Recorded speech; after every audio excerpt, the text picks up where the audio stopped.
Kavap yeganlar kelib kelsa, bozorga yugurib yurmay, oilada intayin yeyishlik bo'lgan itli usuli oddiy, ko'ngilga tegmaydigan qozon kavap qilishni o'rganib olinglar do'stlar. Eng oldi bilan o'zimizningki ehtiyojga qarata qo'y go'shtidan muvofiq miqdorda parchalab tayyor qilib olamiz. Ondan go'shtimizni ta'mlantirish uchun buningga bosh piyoz, ko'k piyozdan to'g'rab selib olamiz.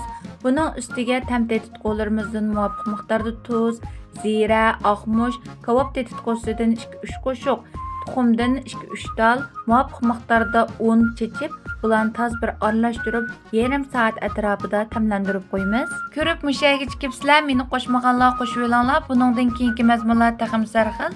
İzlegende tepişinlar asan bo'lish uchun yurak besib, inkas rayoniga gul yo'lab qo'yishni unutmanglar. Endi asti tuz kelgan qizimizga muvofiq miqdorda moy qo'yib, mayni qizitib olgandan keyin go'shtimizni silib, go'shtimizning asti usti qizargacha bir pishirib olamiz. Yana shu videoda ko'rsatilgandek holatgacha yog'da bir zali qilib pishirib olgandan keyin tas qaynagan qaynoq suvimizni go'sht chilashqich holatda ustiga qo'yib, buni yarim soat atrofida sus o'tda dumlab pishirib olamiz.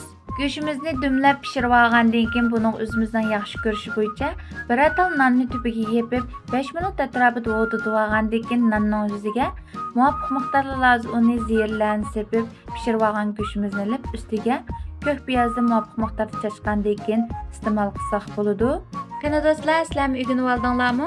Undaqda o'z qo'linglar bilan oilada mushunday yeyishlik bo'lgan qozon kavap tayyorlab yeb yiqinglar. Agar mazmunimni yoqtirgan bo'lsanglar, yurak besib, inkas rayoniga gullab qo'yishni, meni qo'shib olishni unutmanglar. Keyingi sonlarda ko'rishaylik. Xayr xo'sh.